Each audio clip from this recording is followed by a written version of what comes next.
शुरू अल्लाह के नाम से जो बड़ा मेहरबान निहायत रहम करने वाला है।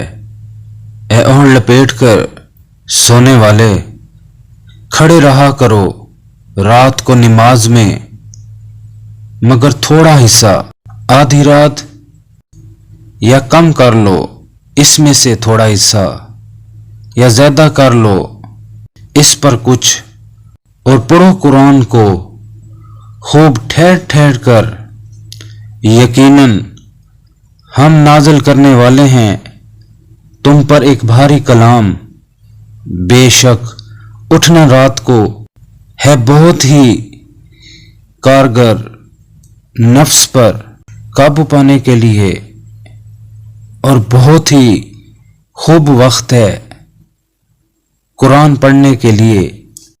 जबकि यकीनन हैं तुम्हारे लिए दिन में बहुत सी मसरूफियात, और जिक्र किया करो अपने रब के नाम का, और इसी के हो रहो सबसे कट कर पूरी तरह। जो रब है मशरिक व मगरिब का, नहीं है कोई माबूद सवाए इसके, सो बना लो इसे अपना कारसाज, और सब्र करो इन बातों पर जो ये कहते हैं, और इनको नजरअंदाज करो भले तरीके से, और छोड़ दो मुझे निमटने के लिए इन झुटलाने वालों से जो खुशहाल हैं, और रहने दो इन्हें इसी हालत पर कुछ देर और यकीनन है हमारे पास इनके लिए भारी बेड़ियां और भड़कती हुई आग, और खाना हल्क में फंसने वाला और दर्दनाक अजाब। ये होगा इस दिन जब लरज उठेंगे जमीन और पहाड़, और हो जाएंगे पहाड़ रेत की टीलों की मानद।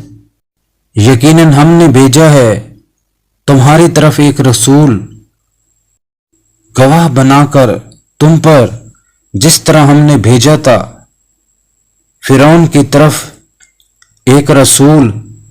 तो नाफरमानी की फिरौन ने इस रसूल की, तो धर लिया हमने इसे बहुत सख्त पकड़ में। सो कैसे बच जाओगे तुम अगर इनकार करोगे तुम भी इस दिन से, जिसकी सख्ती कर देगी बच्चों को बूढ़ा, और आसमान फटा जा रहा होगा इसकी दहशत से। है वादा अल्लाह का पूरा होकर रहने वाला, यकीनन ये एक नसीहत है।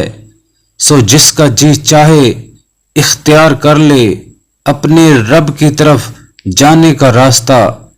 यकीनन तुम्हारा रब ए नबी जानता है कि तुम खड़े होते हो इबादत के लिए तकरीबन 2/3 रात, और कभी आधी रात, और कभी 1/3, और एक ग्रोह भी इन लोगों का जो तुम्हारे साथ हैं, और अल्लाह ही ने अंदाजे मुकर्रर किए हैं रात और दिन के। इसे मालूम है कि तुम इसका सही शुमार हरगिज नहीं कर सकते। सो इसने तुम पर मेहरबानी फरमाई, लिहाजा पढ़ो जितना आसानी से पढ़ सकते हो कुरान। इससे मालूम है कि होंगे तुम में से कुछ मरीज, और कुछ लोग जो सफर करेंगे जमीन में अल्लाह के फजल की तलाश में, और होंगे कुछ लोग जो जंग करेंगे अल्लाह की राह में। लिहाजा पढ़ो जितना आसानी से पढ़ सको इसमें से, और कायम करो नमाज, और दो ज़कात, और कर्ज देते रहो अल्लाह को कर्ज हसना। और जो कुछ तुम आगे भेजोगे अपने लिए किसी किस्म की भलाई का काम, तो पाओगे तुम इसे मौजूद अल्लाह के पास। और यही काम बेहतर हैं और बहुत बड़े हैं अजर के लिहाज से। और अल्लाह से मग़फ़िरत मांगते रहो, यकीनन अल्लाह है बहुत ज्यादा माफ फरमाने वाला निहायत मेहरबान।